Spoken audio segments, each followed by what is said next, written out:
নমস্কার, উত্তর কলকাতার প্রদীপ কুমার দাঁ।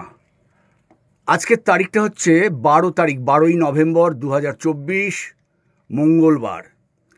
এই মুহূর্তে আমি এসেছি আমার ভাতির প্রতিম দীপ্তজিতের সাথে, অর্থাৎ অ্যাসিস্ট্যান্ট ডিরেক্টর, ফিল্ম ডিরেক্টর দীপ্তজিতের সাথে এই স্টুডিওতে। এই স্টুডিওটার নাম আমি জেনে নেব, এবং আমি যেটুকুনি জানতে পেরেছি talkie studio, TALKI, talkie TALKI, talkie studio. আচ্ছা, TALKY, আচ্ছা, টকি স্টুডিও। এই মুহূর্তে দেখতে পাচ্ছি এডিটর দাদাকে দেখতে পাচ্ছি, যদিও আমাদের থেকে বয়সে অনেকটাই ছোট, কিন্তু তাকে হ্যাটসঅপ। মুখটা দেখে একটু। আপনার নাম? আমার নাম সুখেন্দু হালদার। সুখেন্দুবাবু, আপনার স্টুডিওর অ্যাড্রেসটা একটু বলুন। স্টুডিওর অ্যাড্রেস হচ্ছে 15/1/48/4 Argha apartment, 2nd floor, Jheel road, Jadavpur, Garfa. Jadavpur, Garfa, opposite Spice of Joy. আচ্ছা, মোটামুটি এটা এখানে আসতে গেলে মেট্রো থেকে কিভাবে আসতে হয়? মেট্রো থেকে আসতে গেলে আপনাকে রবীন্দ্র সরোবর নামতে হবে, ওখান থেকে অটো করে যাদবপুর থানা, যাদবপুর থানা থেকে অটো করে স্পাইস অফ জয় রেস্টুরেন্ট বা শহীদনগর। এই স্টুডিওটা কত সালে স্থাপিত হয়? 2011 সালে তৈরি হয়েছে। আপনি এটা যাকে বলে এডিটিং সব তো আপনার? আমি সাউন্ড রেকর্ডিস্ট, ফলি রেকর্ড করি, ডাবিং করি। থ্যাংক ইউ, ধন্যবাদ। দেখতে পাচ্ছেন মেটেরিয়াল খুব একেবারে আধুনিক, যাকে বলে দেখতে পাচ্ছি আধুনিক। আর এই যে দাদাকে দেখতে পাচ্ছি আমার এগেনস্টে, যাকে বলে পাঠ করলেন, এবং আমি যদিও একটা পাঠটা এটা বলা উচিত নয় এখন। আর ওই দাদা হচ্ছেন, দাদার নামটা, আপনার নামটাকে বলুন। আমার নাম যুধাজিৎ সরকার, আমি একজন অভিনেতা, এনার নাম হচ্ছে অরিজিৎ সেন। নমস্কার। অরিজিৎ বাবুর পরিচয়? আমিও তো অভিনেতা, দুজনেই অভিনেতা। এই দিদি ভাইয়ের নাম একটু? নমস্কার, আমার নাম সুইটি দাস, আমি একজন ডাবিং আর্টিস্ট। Very good. এবারে আসল মানুষটাকে দেখাই একটু, যে দীপ্তজিৎকে না দেখালে সত্যি এটা এই আর্টু দেখি। হ্যাঁ, দীপ্তজিৎ এই হচ্ছে অ্যাসিস্ট্যান্ট ডিরেক্টর আমাদের। বা বইয়ের নামটাম এখন এখানে বলা উচিত হবে না, তবুও আমরা বলবো যে এই দীপ্তজিৎ এই ছোট, খুব অল্প বয়সে যে একটা উঠছে, এটা আমরা হ্যাঁ এখন তো আমাদের মুভি বলে যাও। আমাদের মুভির টিজার লঞ্চ হয়ে গেছে। আমাদের মুভির নাম হচ্ছে তুরুপের তাস। আমাদের মুভিটা এই বছরই ডিসেম্বর মাসে রিলিজ হবে।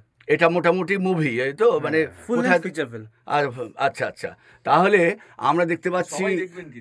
হ্যাঁ, সেটা এটা আপনারা বলুন। হ্যাঁ, সবাই কাজটা করেছি দেখি, এই দেখুন। হ্যাঁ, সেই জন্যই বলছি যে ওর সঙ্গে আমার অনেকদিন বাদে দেখা হলো।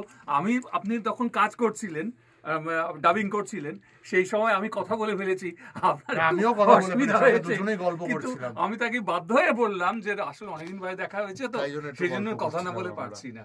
বুঝতেই বোঝা যাচ্ছে যে আমরা কতটা আনন্দ করে, মজা করে। হ্যাঁ, সেটা হতেই পারে। দ্বিতীয়, তুমি কি বলো, আমার এই যে ডাবিং এর কাজটা দেখলে কি মনে হলো? ডাবিং এর কাজ আমি আপনাকে এই জন্যই নিয়েছি, কেন কি আমি আপনার ক্যাপাসিটি জানি, আমি আপনাকে জানি যে আপনি কতটা কি দিতে পারবেন না দিতে পারবেন, তাই জন্যই আমি আপনাকে রেফার করে নিয়ে এসেছি। দিদিভাই তো অনেকক্ষণ পাশে বসেছিলেন, আপনি বলুন মতামতটা। না, আপনার গলার একটা টোনের আলাদা ক্যাপাবিলিটি রয়েছে অবভিয়াসলি।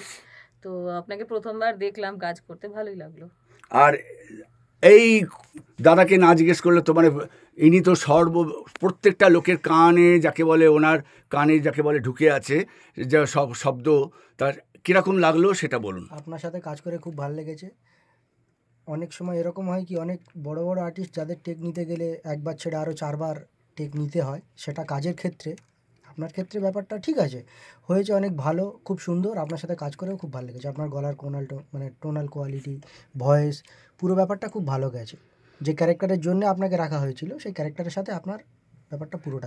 এই যে ক্যারেক্টারটা একটু যদি বলা যাবে কি? এখানে ক্যারেক্টারটা বলা যাবে বলতে, ওটা মোটামুটি একটা অ্যাম্বুলেন্স ড্রাইভারের ক্যারেক্টার আছে আপনার। আচ্ছা আচ্ছা, সেই অর্থেই আপনার ভয়েসটা নেওয়া হয়েছে। আচ্ছা আচ্ছা, ওনার যে এজ, সেই এজের সাথে আপনার ভয়েসটা গেছে খুব ভালো। আচ্ছা, ধন্যবাদ। টকি স্টুডিওতে এই মুহূর্তে আমরা রয়েছি। এরপরে বোধহয় দীপ্তজিৎ একটু লাঞ্চের ব্যবস্থা করেছে, সেটা আসবে। এবং এই কজন আপাতত একটা ফিল্ম করতে গেলে তো প্রচুর লোক লাগে, কিন্তু প্রচুর মানুষ লাগে, প্রচুর লোকেশন লাগে, প্রচুর যাকে বলে বুম ধরা লোক থেকে শুরু করে অডিও রেকর্ডিং, অনেক কিছু লাগে। হ্যাঁ, এটা ফ্যামিলি, রাইট, বলুন। হ্যাঁ, পুরো ফ্যামিলির মতো কাজ করেছি। প্রত্যেকেরই দায়িত্ব আলাদা আলাদা, কিন্তু আমরা যখন কাজ করতে গেছি তখন এত মজা করে কাজ করেছি এবং রাত কোথা দিয়ে ভোর হয়ে গেছে আমরা বুঝতে পারি, ঠিক কিনা? একদম আমরা আড্ডা মারতে মারতে শুটিং করেছি।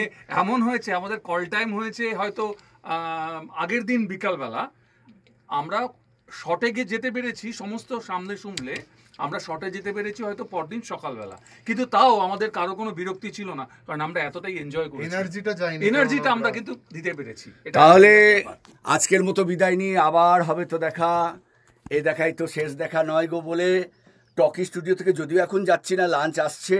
আর দীপ্তজিৎকে আমি ধন্যবাদ জানাই এবং সহ যারা আজকে ডাবার এসছেন তাদের প্রত্যেককে নমস্কার জানাচ্ছি। আপনারা ভালো থাকুন এবং শুভ বিজয়। হ্যাঁ, ভালো থাকুন। আবার উত্তর কলকাতা প্রদীপ কুমার দা আপনাদের সবাইকে নমস্কার জানিয়ে শুভ দুপুর জানাচ্ছি।